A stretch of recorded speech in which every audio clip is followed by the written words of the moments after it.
Kashmir. Kashmir was ruled by Hindu rulers, and due to its geographical condition, the foreigner could not capture it.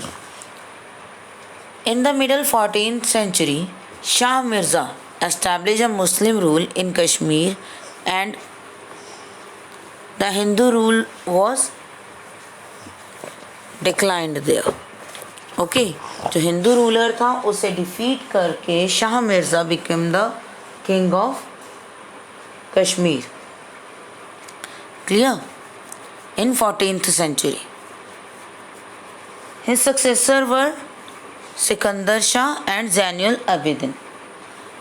Sikandar Shah and Zainul Abidin were his son, and they succeeded him after his death. Zainul Abidin was far-sighted and liberal ruler. Far-sighted means he can see for the future, his policies influence the future, what happened if he did this work. तो वो सोच समझ कर work करता था. Okay future के लिए work करता था वो कि फ्यूचर पर क्या उसका इन्फ्लुएंस होगा. एंड लिबरल मीन्स कि he gave opportunity to all to grow.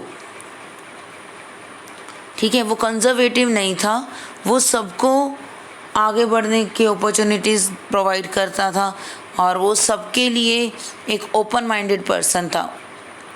Okay and he adopted policy of religious tolerance towards Hindus.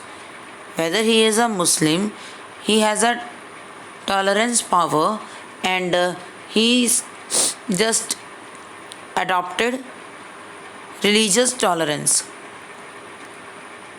It means he respect Hindus and he gave them good position in his court.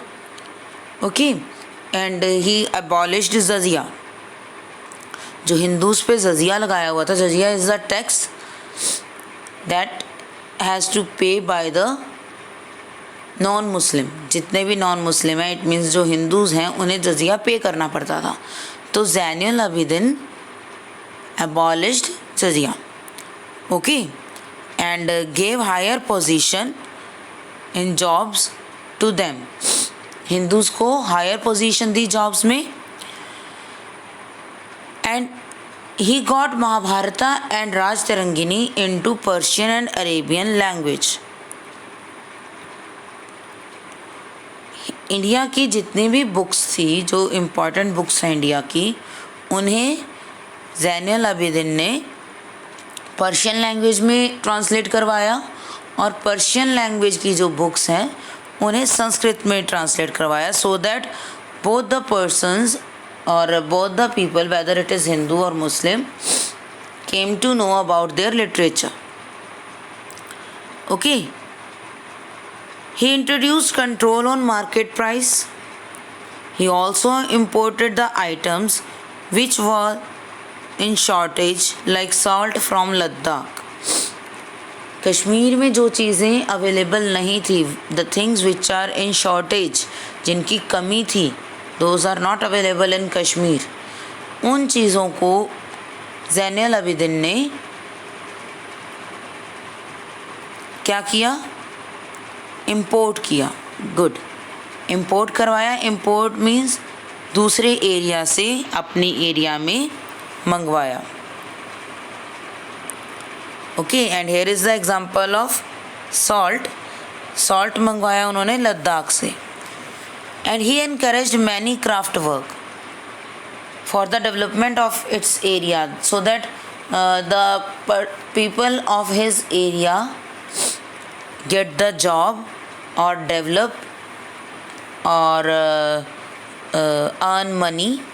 ठीक है, for this he encouraged craft work, shawl, carpet weaving, stone cutting, polishing.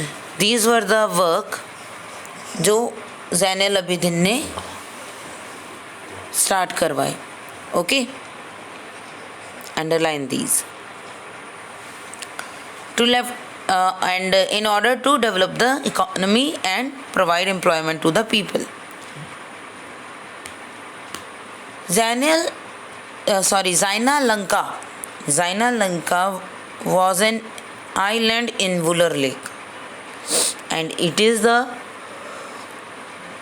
Example of engineering skill. Wular lake के बीच में जाइना Lanka name का एक island बनवाया और उस आइलैंड में ज़ैनुल आबिदीन ने अपना पैलेस और मॉस्क बनवाई. Okay. He remembered as Badshah the great king by Kashmiris. And in Kashmir जो ज़ैनुल आबिदीन था he was remembered as the great king of Kashmiris. Kashmiris का महान राजा.